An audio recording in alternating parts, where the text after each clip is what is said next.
When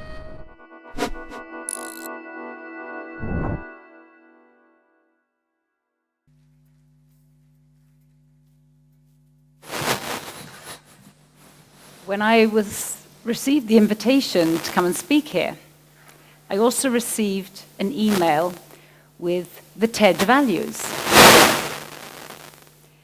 And I thought, in point number 7, it says, controversy energizes. And I thought, oh good, then I can talk about my favorite controversial subject, which is small talk, and how it can make a big difference for humanity, I believe. But it all started with international communication and how small talk is the key to succeeding internationally in business. And it started 20 years ago with a particular conversation I had here in Stockholm. And the conversation went something like this. This is me. This is the person I'm talking to. Hi, Mats. How was your summer? Fine. Where did you go? Spain. I'm English, so I'm meant to be good at small talk, but I was starting to sweat now. I was like, how was the weather? Fine. And I realized in that conversation that he didn't know the art of small talk tennis. He didn't know how to send the ball back.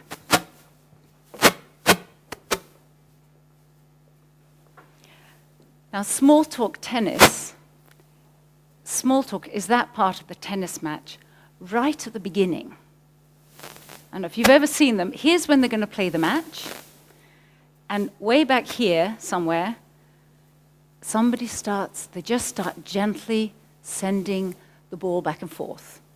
They're not trying to do a smash, win the volley, do the passing shot, serve an ace.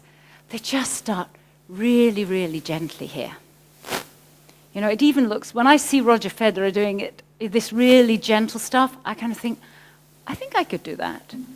And what we do in small, that's why we start with the weather. What Gustav was saying, these little things, because anybody can talk about that. And then we go on a little bit more, and we can start communicating more, asking and answering questions.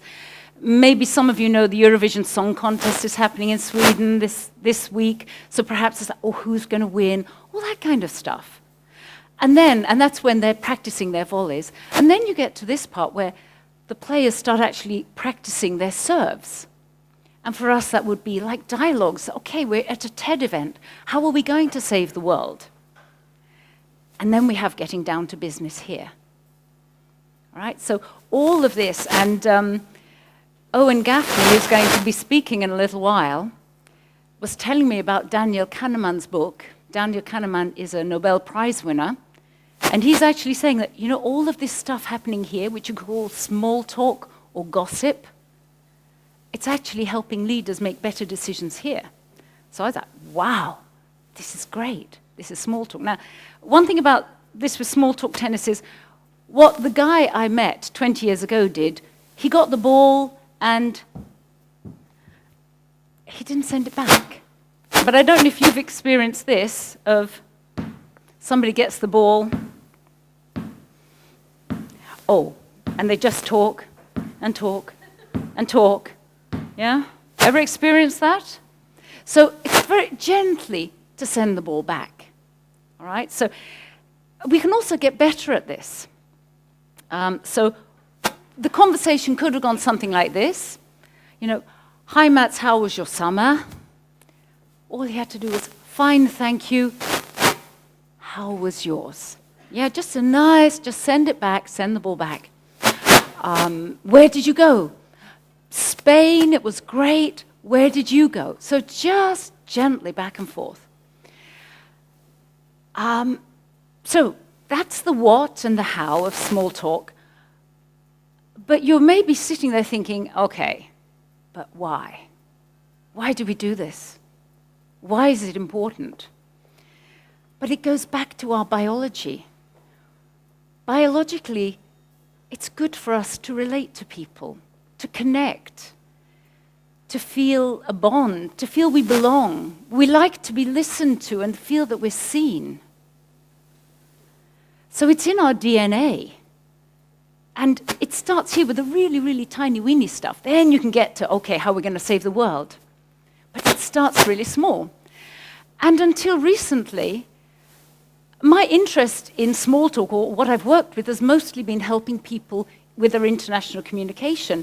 And, you know, sometimes, especially in Sweden, people aren't always very fond of small talk. And I sort of say, well, you know, it's a really good way to warm up your English and your communication and things like that. So there are all of those uses of small talk, but I've discovered some more. In March, I spoke at an event here in Stockholm, and afterwards a young woman came up to me. She said, I have 2 small children. So this is small talk as the key to parenting. Because she said, I have 2 small children, and your talk really made an impression on me. Because she said, when I'm with my kids, I'm often shouting at them from another room, for example, get your jacket on. Like, the important thing is get your jacket on. The result, jacket on. And she said, after your talk, I realized, well, hang on, maybe there's some value here, because this part of warming up, it's all about warming up relationships. It's about building trust. Because it's not so easy to say to someone, oh, shall we trust each other and do business? You start with the small talk. You start small. So she said, okay, you know, I'm going to spend the time with my children. All this chit-chatting about, oh, that's the nice red jacket. And I thought this was a really charming story because, as I say, I'm usually talking about international business. So I thought, wow, small talk and parenting, who knew? And I told this story to a speech therapist I know. And to my surprise, the speech therapist said, you know, Allie, a lot of the patients, the children who we get as patients here, as speech therapists, it's because their parents haven't done all this small talk with them. So they're sort of behind with their speech and communication. And actually, pretty much my jaw dropped. Wow, is it that important? And then this only happened in March, so since then I've been thinking, wow, if you start really small with like tiny weeny babies, I wonder what happens when they get to be teenagers. Does it, you know, if you've been small talking all along here and building trust. So that's one use, parenting. But then there's small talk as the key to healthy work environments. In Sweden, there's a city called Strömstad municipality. And they decided they had a sick rate of 9%. And they decided, we'd really like to bring that down. And over a number of years, they brought it down to 4.1%. And in the process of doing that, they found out the number one thing, the number one factor that was important for a healthy environment. And it was leadership. That was the most important thing. But then when you looked at leadership, what it was about, it was about social competence, and it was about the workers, the employees feeling that they're seen. So that was the most important thing, that they feel that they are seen. And then there's small talk as the key to ending racism.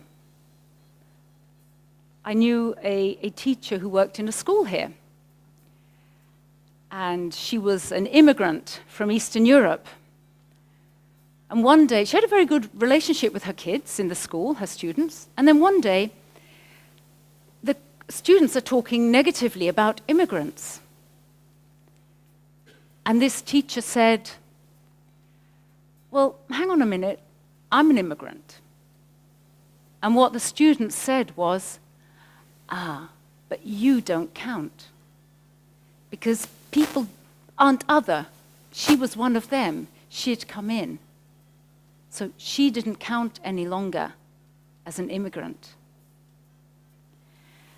And then there's small talk as a key to peace. I read recently about an organization in Cyprus which is called HAD, Hands Across the Divide. And their method to achieve peace in Cyprus from the bottom is by promoting dialogue.